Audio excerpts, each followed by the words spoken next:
포항지진특별법이 국회를 통과했는데 포항시와 지역사회단체는 진상조사와 피해 구제를 위한 최소한의 수단이 생겼다며 환영했습니다. 경주 보문단지의 상징인 보문상가 매각이 현실화되면서 경주 중심상가 상인들의 반발이 확산되고 있습니다. 영덕구는 올해 중앙부처와 경상북도 등의 공모사업 54건에 선정돼 지난해보다 2배가 넘는 2,142억 원의 사업비를 확보했습니다. 여러분 안녕하십니까? 포항 MBC 뉴스입니다. 포항지진특별법이 천신만고 끝에 지난주 국회에서 통과됐습니다. 특별법 제정을 촉구해온 포항시와 사회단체, 정치인 등은 진상조사와 피해 구제를 위한 수단이 생겼다며 일제히 환영했습니다. 김기영 기자가 보도합니다. 특별법 통과에 대해 포항시는 시민과 함께 새로운 포항을 향한 출발이라고 평가했습니다. 포항시 지진대책국을 지진특별지원단으로 재편하고 국무총리실 소속의 위원회 사무국과 긴밀한 협력으로 지진 원인 규명과 피해 구제를 차질 없이 수행하기로 했습니다. 경제 활성화, 또 공동체 회복을 위한 특별 지원 방안 등에 대해서 국가가 책임지도록 한 것도 굉장히 의미가 있다고 생각합니다. 특별법 제정을 행동으로 이끈 범대위는 이제는 시행령과 앞으로 꾸려질 위원회에 힘을 쏟을 때라고 말했습니다.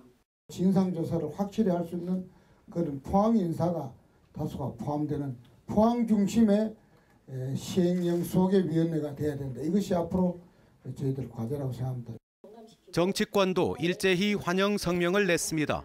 법안을 발의한 한국당 김정재 의원은 공포 8개월 후인 내년 하반기부터는 피해자 인정 신청과 실질적인 피해 구제가 이루어진다고 의미를 뒀습니다.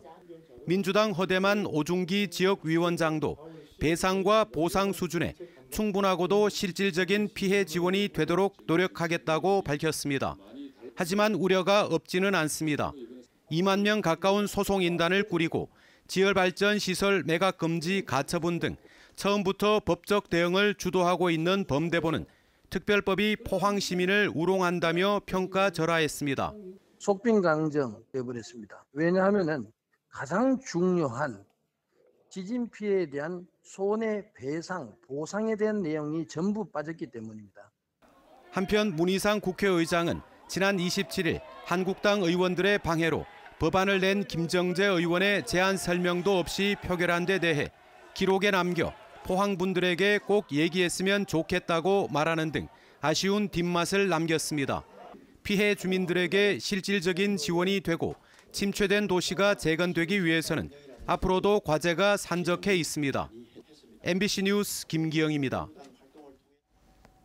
경주 보문단지의 상징인 보문상가 매각의 후폭풍이 계속되고 있습니다. 중심상가 상인들이 전국 모임을 만들어 대책을 마련하기로 하는 등 반발하는 가운데 주민들 간에도 찬반 갈등 양상을 보이고 있습니다. 김철승 기자가 보도합니다. 경주 보문단지의 역사가 담긴 보문상가가 마침내 모다 아울렛 운영사인 모다 이노칩에 매각됐습니다. 모다 측은 최근 잔금을 모두 치르고 소유권을 확보했습니다. 경주 중심상가 상인들은 2달째 반발하고 있습니다. 모다 아울렛이 있는 전국 13곳의 주민들과 한 달 안에 피해 공동 대책위원회를 발족하고 금융권에도 모다 아울렛에 대출을 할 경우 행동에 나서기로 했습니다. 해당 금융기관 거래 및 카드 사용 중지, 이용 거부 운동을 전국 소상공인 연대를 통해 실천하겠습니다. 또 보문상가 매각 과정에 문제가 없었는지 감사원과 공정위 등의 조사를 요청하기로 했습니다.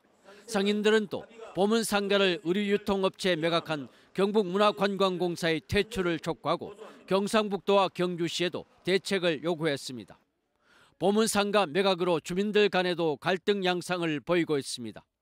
중심상가 권력의 자생단체들은 곳곳에 매각을 비판하는 현수막을 건 반면 보문단지권 주민들은 모다 입점 환영 현수막을 걸었습니다.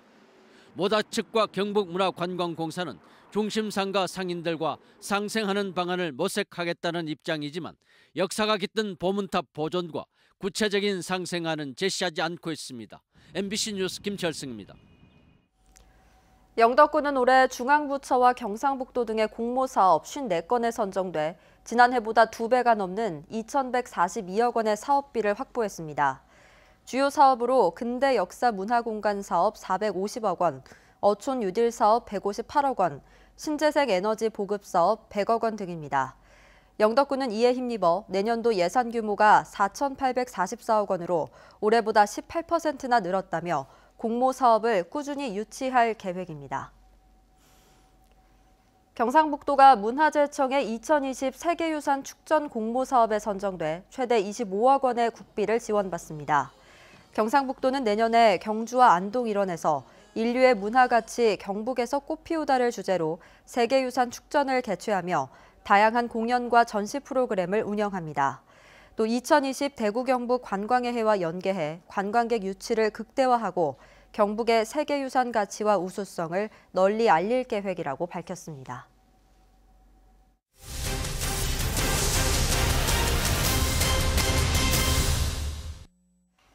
송년기획 순서입니다. 올 한해 포스코에서는 중대 산재가 잇따른 가운데 산재 은폐 의혹까지 불거졌습니다. 포스코의 산재 예방 노력이 미흡하다는 비판도 거셌습니다. 장성훈 기자입니다. 지난 2월 포스코 50대 직원이 부두 하역기를 점검하다 숨진 채 발견됐습니다. 사고 직후 포스코는 노동부 조사를 통해 사고 흔적이 없는 것으로 확인됐다고 밝혔고 심장마비를 사망 원인으로 지목했습니다. 하지만 부검 결과 롤러 설비에 몸이 끼어 장기 파열로 숨졌을 개연성이 높아지면서 산재 은폐 의혹이 강하게 제기됐습니다. 일반인들이 봐도 이거는 기계에 말려 들어간 자국이 또 선명하게 보다시피 있는데 그걸 인정을 안 하고 그걸 인지를 못했다는 게 전문가들이 이거 말이 안 된다고 합니다. 관련 국정감사에서는 고용노동부의 부실한 초동 수사와 포스코의 산재 은폐 의혹들이 구체적으로 제시됐습니다. 사고 장소가 산재 위험이 높은 곳임에도 근로감독관이나 포스코 모두 산재 가능성을 고려하지 않은 건 그동안 포스코에 대한 산재 관리가 얼마나 부실했는지 보여준다는 지적이 나왔습니다. 포스코는 사망자가 발견된 그랩이라는 공간 자체가 협작의 위험이 충분하다는 것을 알면서도 이러한 가능성을 배제한 채 유족들에게 심장마비라고 좀 알렸습니다. 5개월 뒤엔 정년 퇴직을 앞둔 60대 직원이 혼자 현장 점검을 나갔다가 온몸에 뼈가 부서진 채 숨졌습니다. 현장 인력 감축으로 2인 1조가 아니라 혼자 작업을 하다 사고를 당한 겁니다. 상당히 바쁩니다. 이 라인도 많고 슈트가 많기 때문에 그 시간 안에 돌고 와서 정해진 코스를 다 돌아야 돼요. 그러다 보니까 급하죠. 서둘게 되고 빨리빨리 뭐 걸어갈 것도 뛰어가야 되고.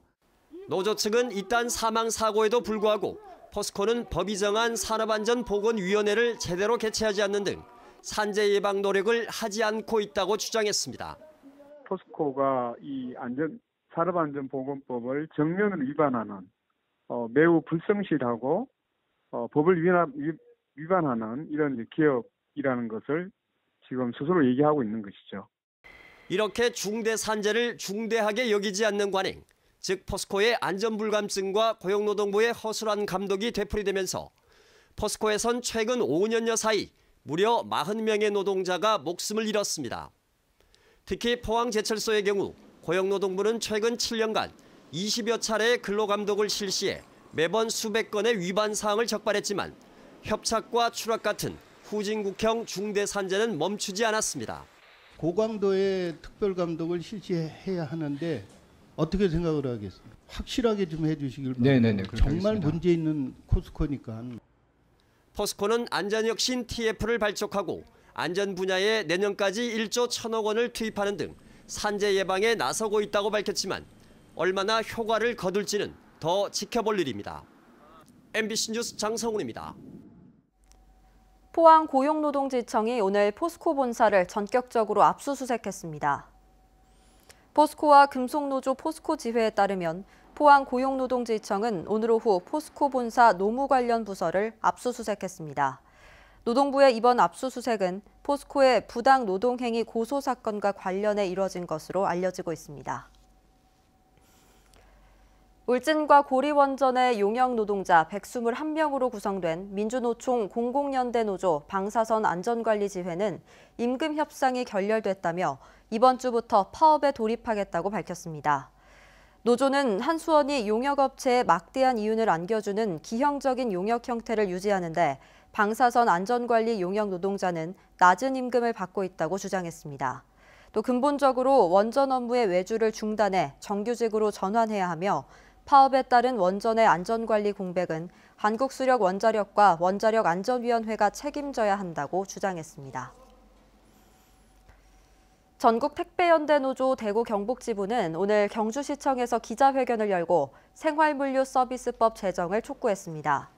또 택배 노동자들을 외면하고 택배 재벌 입장만 대변하는 자유한국당을 규탄하고 내년 2월 임시국회에서 생활물류서비스법이 제정될 수 있도록 투쟁을 이어가기로 했습니다.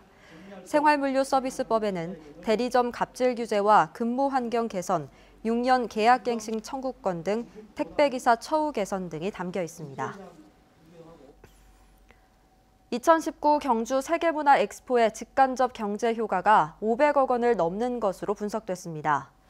대구대학교 산학협력단의 분석에 따르면 올해 열린 경주 엑스포의 직접 경제 효과는 123억 원, 간접 효과는 388억 원으로 평가됐습니다. 또 관람객 31만 1000여 명 가운데 경주 시민은 18%였고 지역별로는 경북이 25.6%로 가장 많았습니다.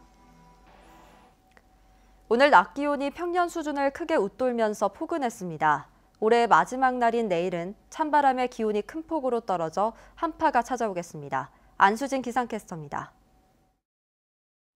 오늘 겨울답지 않은 포근한 날씨를 보였습니다. 올해의 마지막 날인 내일은 북서쪽에서 찬 공기가 내려오고 바람까지 더해지면서 한파가 찾아오겠습니다. 내일 아침 최저기온 영하 7도까지 떨어지면서 올 겨울 들어 가장 춥겠고요. 낮 동안 하늘 표정은 맑겠지만 기온은 2도 안팎에 머물며 매우 춥겠습니다. 나오실 때는 옷차림 든든하게 하시기 바랍니다.